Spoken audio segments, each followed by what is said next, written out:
Hey YouTube, what's up? This is Jay Shady here, and this is my Raw review for January 28th, 2013. So, after the Rumble last night, I was looking forward to Raw. I wanted to see what The Rock would say as champion. Not the best show last night. An average show, good show, nothing better than good, but still I expected something good from Raw tonight, and I got much more than I was expecting, that's for sure. It's not many times you could be excited about a show that WWE gives you, especially Raw, and tonight was one of those exceptions. Not a perfect show, it had its flaws, but they definitely delivered during every big segment in making me captivated, and for the first time in a while actually making me excited for next week's show. So let's get into the show and how it started. Okay, so the show starts with CM Punk coming out with Paul Heyman, and we had a different side of Punk that we haven't seen. We had a maniacal, angry, crazed CM Punk, and I thought it was awesome.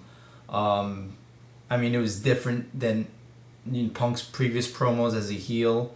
You never seen him really lose his cool, and you would expect a guy who lost his title after holding it for 434 days would lose his cool, and I thought Punk sold this amazingly, really captivating. It was something you don't get anymore. You don't really get passionate promos like that. I mean, Punk was really, really passionate here. You felt the energy. He was tearing into the crowd, tearing into the whole Vince restarting the match thing, and I thought Punk was on point here. One of his best promos for this heel run, definitely. Basically, he was saying how he got screwed, and this was the biggest screw job, even bigger than Bret Hart Montreal screw job, and the fact that Vince restarted the match and there should be no restarts, and he demands justice. And then Vince McMahon comes out, says that he's going to evaluate Paul Heyman's job. So we get a setup for a segment later tonight where it looks like Paul Heyman might get fired. But I thought this was a very, very effective Raw opening, and great work from CM Punk. And I'd love to see this evolve into a new form of character, this angry, off-the-cuff type of character that CM Punk showed here tonight. So our first match we got was Randy Orton versus Antonio Cesaro, and of course tonight the theme was the Raw Roulette, since they were in Las Vegas, and the spin landed on a special guest referee match. And of course, with the feud Antonio Cesaro was in right now, the special referee happened to be The Miz. I thought this was a very good opening match. It got a lot of time. And that Raw has been doing something right recently, and that is having some really good opening matches. This was very back and forth, which I'd like to see a lot. What I think Rock and Punk was missing was, I mean, Punk was 95% of the offense, and it was basically just Rock laying on the floor for most of the match.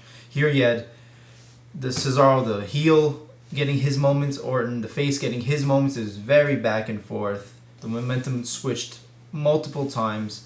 You got some good spots, some good looking uppercuts from Cesaro. I'm really liking what I'm seeing from Cesaro here. I wasn't digging him at first, but I'm really becoming a much bigger fan of Cesaro.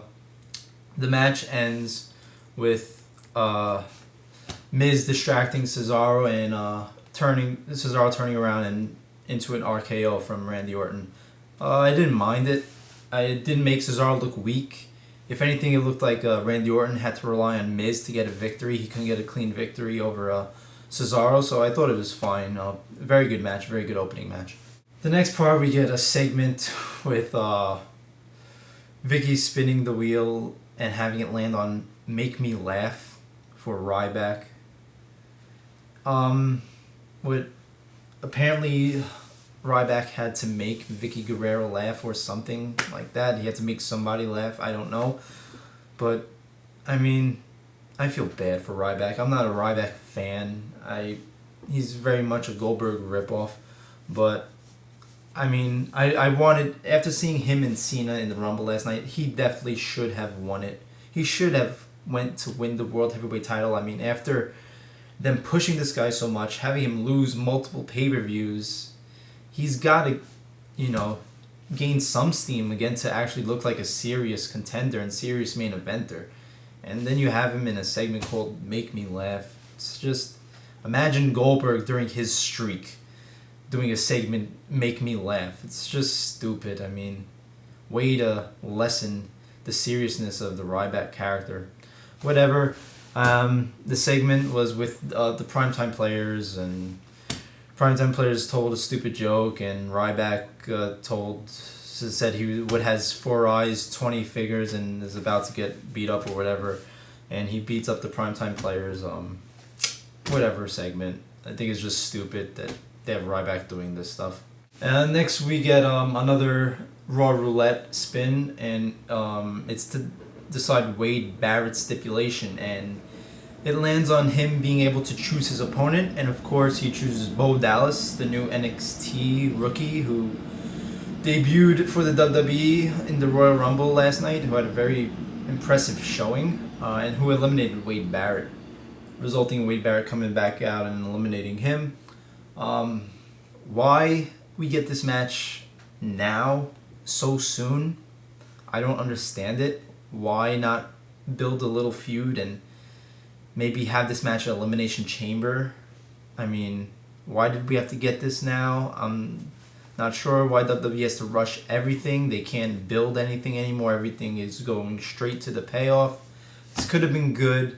You could have had this Bo Dallas toying with Wade Barrett's mind, you know, screwing him over in matches, you know, coming out, have his Titantron music play, coming out, distracting Wade Barrett, have Wade Barrett lose a bunch of matches, and then build up to a pay-per-view match. But no, we get this pretty much just a 4-minute match. Wade Barrett doing all the offense, and then Bo Dallas does a counter, does a move. I don't know if it's his finishing move, but he pins Wade Barrett. And I mean, they didn't kill the storyline, but why we got this match one day after Bo Dallas debuting is stupid.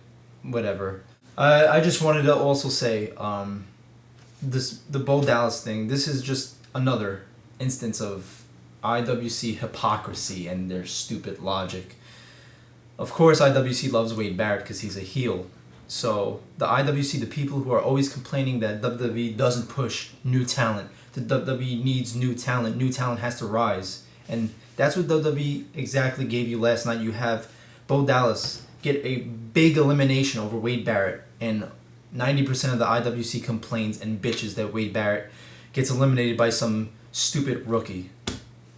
I mean, if Bo Dallas eliminated a face like Rey Mysterio or Sin Cara or somebody, IWC would be sucking Bo Dallas's dick right now and saying he's the greatest ever. But the fact that he eliminates a heel rather than looking at a potential great storyline and a potential great build-up to a new superstar, they bitch because the heel gets eliminated.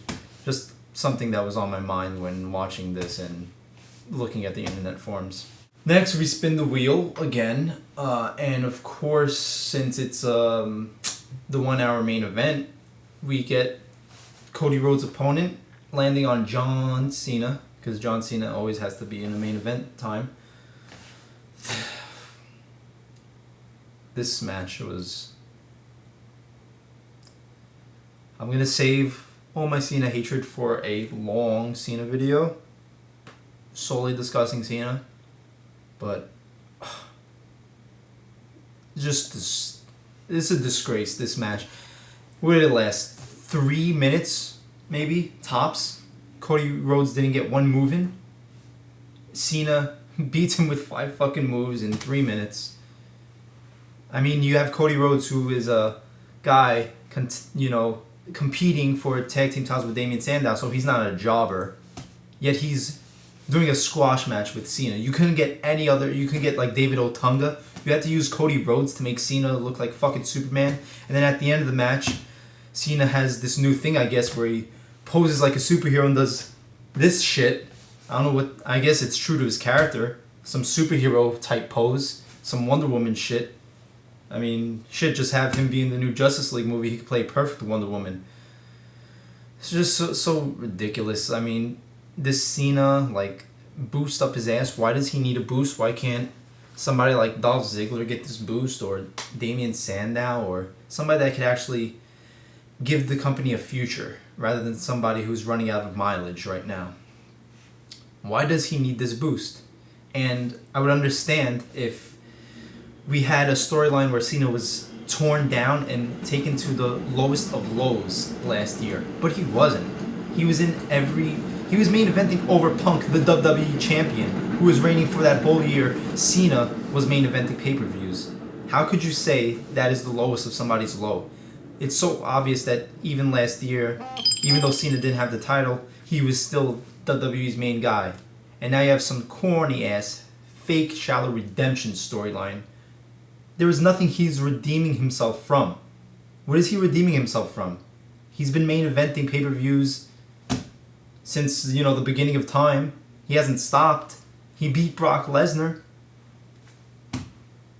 I mean, he beat Big Show after getting screwed by him when he faced Johnny Ace. He won the Money in the Bank. Yeah, he lost matches, but did he really sink that low as the WWE is trying to make it sound like for this redemption storyline? And all of a sudden, out of nowhere, he's winning these matches like Superman again? It's just so stupid, so fake. So, we get a Cena promo. I'm not even going to go into it. It was just a one-point promo. It took him 15 minutes to say that he was challenging the WWE Championship. Like anybody was thinking he was going to challenge Alberto Del Rio for the World Heavyweight Championship. I mean, did he have to take 15 minutes to say the fucking obvious? Thank you. We couldn't, use this time to have another match or have a segment with some other people. Just stupid segment. Just dumb promo. Just to get to one sentence that he's challenging for the WWE Championship, and it took him 15 minutes to say that one sentence.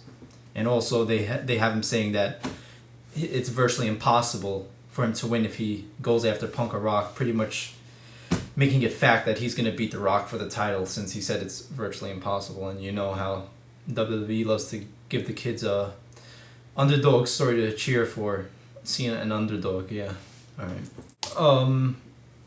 After Cena's stupid promo, we get the Shield coming out, and they beat up on Cena. Sheamus comes out to make the save because he's Cena's butt buddy all of a sudden, and the Shield beats up Sheamus. Then Ryback comes out. Shield beats up Ryback, and they leave after all the carnage to the three top faces right now, probably for the company. So, good way to make the Shield look dominant. I would like to see them do some more promo work. I mean, the beatdowns are getting old.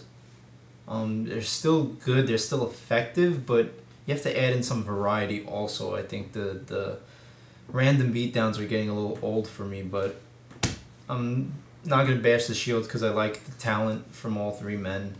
But I would just like to see something different done with them. God forbid WWE does something different. Next we get another spin, and I was just thinking back to the first Raw roulettes when it would land on, you would have the options be like cage matches, ladder matches, fucking divas in their brawn panties, making out, eating each other out. Some for us guys to all jerk off to, and now you get things like Make Me Laugh and dance-offs and karaoke. Those are choices. Oh my god. Anyway, well, for one moment it seemed like, holy shit, we were gonna get some hot bitches in panties tonight. The spin landed on Lingerie Pillowfight, and then the camera reveals, and the spin was for Brodus Clay and Tensai. The WWE is afraid to show off their women in lingerie, but they have no problem showing off their men in lingerie. I guess it's not targeted for heterosexual adults. Apparently this show is targeted for homoerotic people. Anyway, eventually they scratch that out. Well, Tensai leaves, and Brodus Clay says he's not doing lingerie, and he spins it, and it's a dance-off. Yeah, we get to see Brodus Clay dance like we'd never seen that. But the joke is he doesn't tell Tensai it's a dance-off, so Tensai still thinks it's a lingerie contest or whatever the fuck. Even JBL and Michael Cole were just apologizing for some of the shit that went on tonight. Because, I mean, how could you actually sell this as being good? So whatever. You had Tensai dance. Yeah, it made me laugh a little bit, but really, just fucking stupid. Next we get another spin. A lot of spins tonight. At least they actually used a lot of the Raw Roulette. And Alberto Del Rio spins the wheel and it lands on Body Slam Challenge for Big Show. He has to body slam the Big Show. So we go to Alberto Del Rio coming out. Big Show just beats the shit out of him even though it's not a match. He beats up Ricardo Rodriguez and people fucking keep on texting me. Sorry. And then he duct tapes Alberto Del Rio's arm to the ropes. Shades of what happened last night when Ricardo duct taped Big Show's feet to the ropes in the Last Man Standing match. And he basically beats up Ricardo Rodriguez. Would have been a good beatdown if it didn't last 30 fucking minutes. I mean, this shit was so drawn out. You could tell they were just trying to stretch time and trying to fill time because this beatdown was so long. It felt like an eternity. And it was just the same thing over and over again. Big Show kicking Alberto Del Rio. I mean, it progressed the storyline and the feud, I guess, but went on like an hour too long. Thank you. Next, we got a Divas match, and I took a snack break. So for this 2-hour main event, we get The Rock coming to Raw, appearing on Raw for the first time as WWE Champion since 2002. This was a good promo. Nothing spectacular, nothing crazy or innovative or groundbreaking, just a basic promo. Rock thanking the fans and saying this was as much for the fans as it was for him, declaring that this is now the people's era and Las Vegas is going to party tonight and get some pie. Sounds good to me. Then the best part of this promo is when Punk comes out and basically Punk says Rock is holding Punk's title and Rock is ruining the prestige that CM Punk gave the title during his reign, and if Rock had any respect for himself and past champions, he would come up the ramp and hand Punk the belt and apologize. Punk on his A game throughout the whole night. This was more amazing stuff from Punk. This was a great altercation between Rock and Punk here. I thought it was their best since January 7th, the first promo they shared since Rock came back. Maybe even a little better because it was shorter and straight to the point, and I'm just loving this crazy, maniacal, Jack Nicholson shining type of Punk that we saw tonight. I think it's a good step for the evolution of his character because the chicken shit heel is getting old. So The Rock calls Punk a punk-ass bitch. I thought it was pretty awesome hearing Punk say punk-ass bitch like 2-3 times. You don't really hear Punk curse. So that was pretty cool. And then Punk says he'll give The Rock a rematch because it's not Punk's rematch, it's The Rock's rematch. He'll give The Rock a rematch in 3 weeks, and I thought this was a little slip up from Punk, a little rare slip up here. He didn't really sell that it was at Elimination Chamber, which when you're trying to market a pay-per-view, you should say the name of it as much as you can. There's a little thing here that I noticed, nothing that big, but I mean, it does matter. You're trying to sell Elimination Chamber, but The Rock catches on being the veteran that he is and says, I'll see you 3 weeks at Elimination Chamber, punk-ass bitch, and you'll get the beating of your lifetime. Great stuff tonight, and you know what? I'm really hoping that Punk Rock 2 will make up for everything that Punk Rock 1 wasn't. Looking forward to the match. Great promo from both guys. Next, we got a tables match, which was determined by another spin between Damien Sandow and Sheamus. By this time, this 3-hour Raws are really fucking killing me. I mean, and now that I have school again, this shit has to go back to 2 hours because it's just so fucking long. I mean, They're longer than pay-per-views. Now, how fucking stupid is that? Usually, you make your pay-per-view the big thing. Pay-per-views run for about maybe 2 hours, 50 minutes. Raws run for over 3 hours. When Rock and Brock are closing the show, Raws could run to 3 hours and 20 minutes. This shit has to be shorter. It's just killing the viewership, killing the ratings. Put it back to 2 hours, because by the time of this tables match, I was fighting to fucking stay awake. It was a whatever match. I mean, nothing special really, just Sheamus winning. What else do you expect? A great guy, fucking great talent like Damien Sandow having to lose to Sheamus. Cody Rhodes made him look like a Cena's bitch tonight, and Damien Sandow was Sheamus's bitch tonight. So Cody Rhodes and Damien Sandow having to job to the two biggest faces, of course. Whatever, it wasn't even a hardcore match. I don't care. Next, we get some PG kiddie WWE typical bullshit. It's a karaoke contest between Zack Ryder and Great Kahli. I mean, for whatever WWE can do right, why do they have to 9 times out of 10 revert to shit like this? I mean, nobody wants to see this. I mean, they try to pander to kids. Nobody over the age of 5 wants to see this. When you're a kid, 9 years old, you're, at least, I don't know, maybe it's just me, but when I was 9 years old, I wanted to see shit like Scarface, watch people get blown up, watch, fucking girls have sex with each other. Not fucking some fucking palooka like Kahli fucking singing songs. Just so stupid. Anyway, I'm not gonna rip into the show as much as I wanted to, because some stuff was great. But it was a little funny. Kahli singing Shawn Michaels music, and anytime I get to hear Shawn Michaels music played, that's great, because he's my favorite wrestler of all time, and he is the GOAT without a shadow of a doubt. Shawn Michaels, come back wherever you are. Anyway, we get this, and then 3-man band comes out, and whatever, Kahli beats them up. Nobody cares. Bye. Next, finally, the one person who could save us from karaoke contests and dance-offs. We get Chris Jericho. So glad Chris Jericho's back.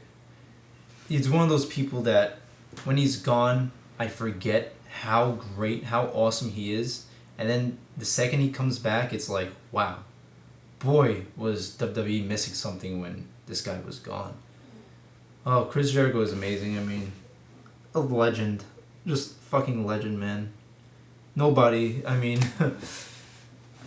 the roster today is even in Chris Jericho's league, really. I mean, maybe 1, 2, 3 people. I mean, Chris Jericho is 42 years old and schooling all these people. Cut a great promo, great face promo. And I hope IWC respects it. They might, I don't know if they're going to bash it because it wasn't a heel promo, but this was a great face promo. You got all your classic Jericho catchphrases, and it's like he never missed a beat. I mean, he fit in perfectly. What's great about Jericho is when he comes back, it's not like, some old broken down machine, trying to get, whatever few cheers he has left. No, Jericho still has it. He does tours, Dance with the Stars. This guy, does a million things. He's still in great shape. He feels, whereas, The Rock, what I was complaining about last night, where we had to feel invested in him as a wrestler because we're so used to being an actor now. Chris Jericho, right off the bat, you're like, okay, you're a wrestler, man. You buy him winning matches and being in matches. And I think he's a great asset to the company. And he's really great at putting over young talent. I mean, they have him going against Dolph Ziggler here, and he'll probably put over Dolph Ziggler because Chris Jericho is great at... He's like Shawn Michaels in the way that in Shawn Michaels' later career, in putting over the young talent and bringing out the best in everybody. So glad he's back.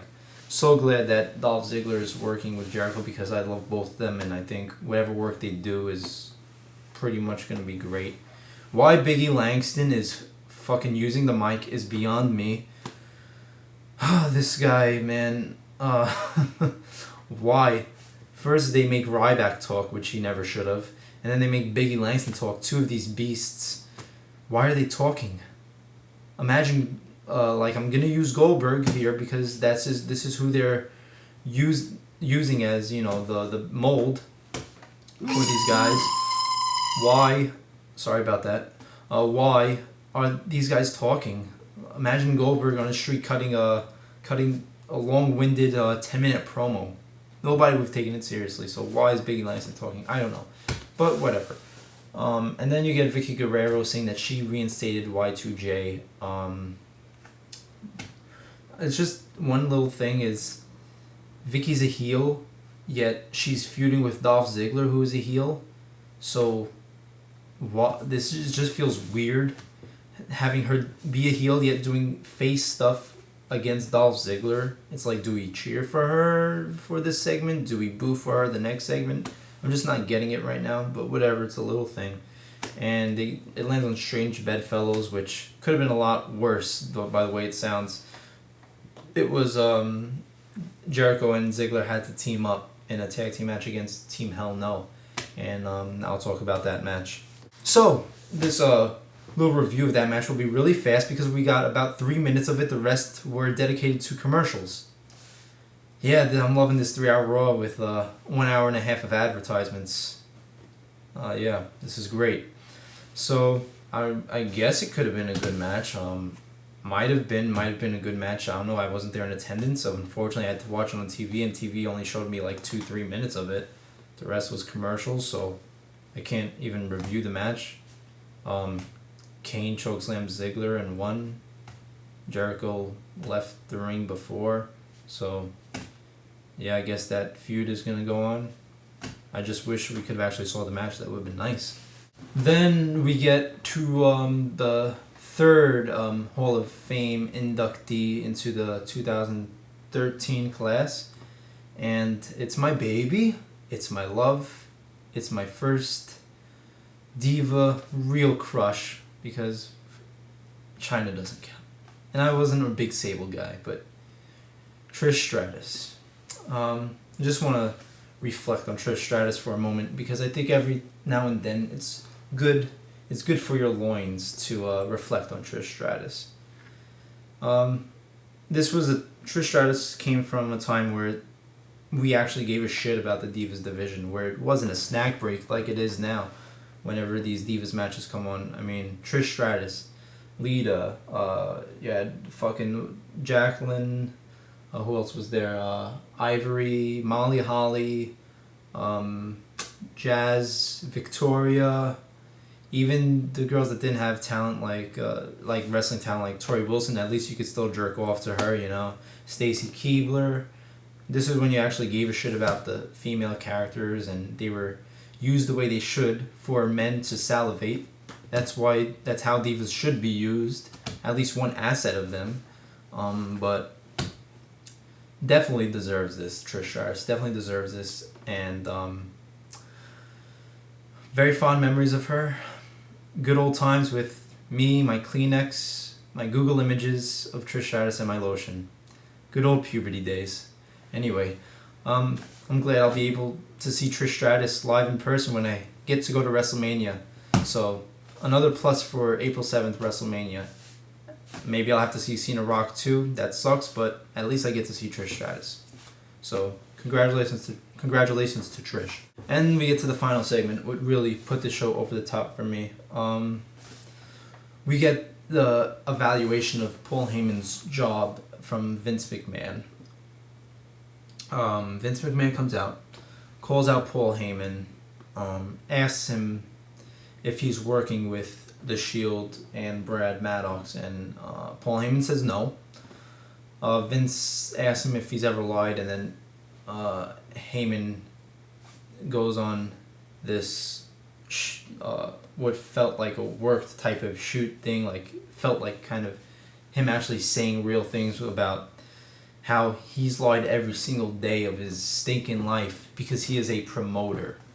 And I thought this was just classic Heyman, and where it feels like it's real, you know what he's saying actually has some reality to it. And he was just, while he was criticizing himself, he was also criticizing Vince, saying, yes, I lie every day of my life because I'm a promoter, but you know damn well too, Vince, that you lie every single day of your life, most notably to your fans, the people who put you in the position of power. Great stuff from Heyman here. I wish he could have went on more.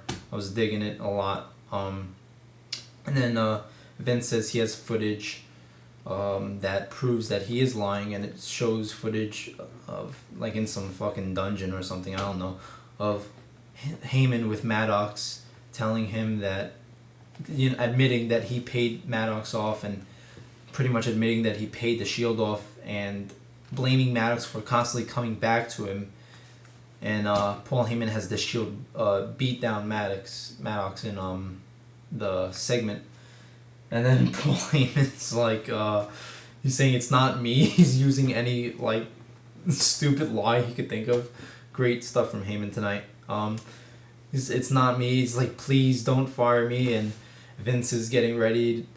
He's saying it's time to wish you well in your future endeavors. Simply put, and then Brock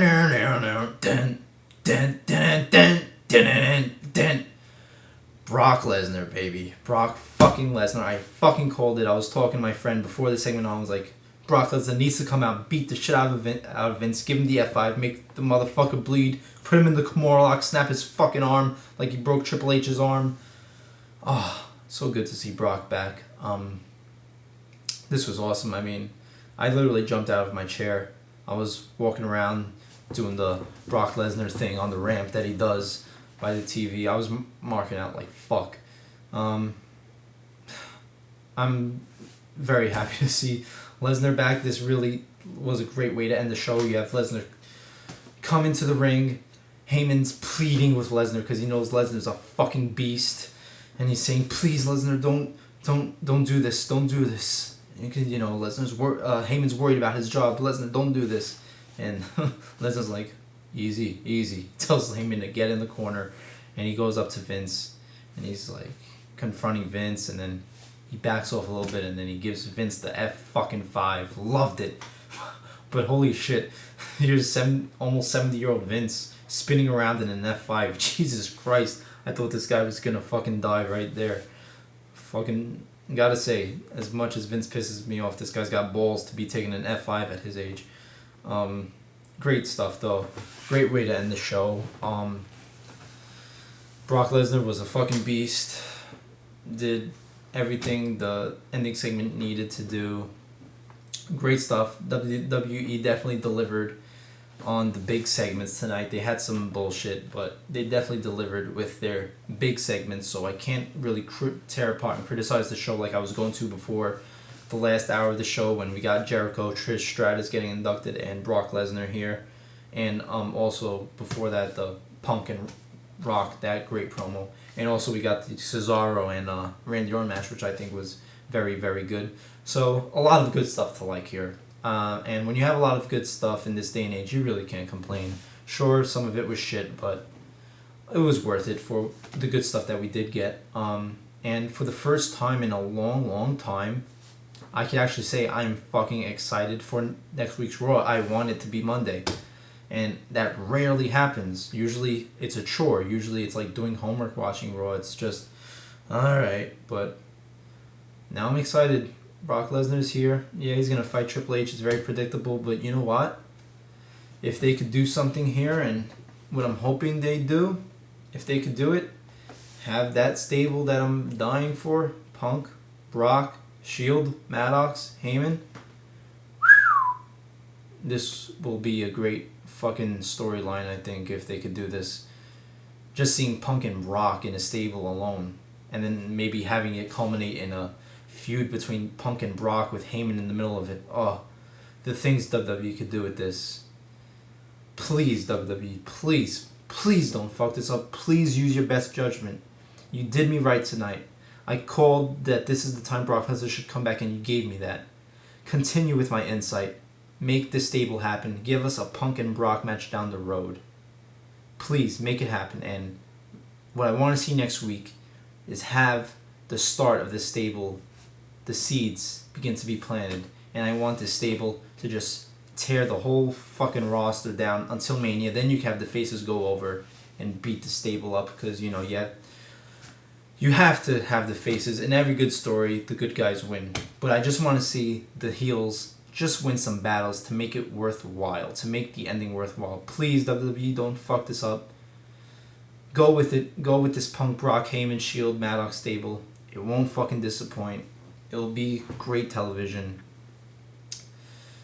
And then give us that Punk and Brock match, since pretty much it should be a set deal that Brock will be here for another year.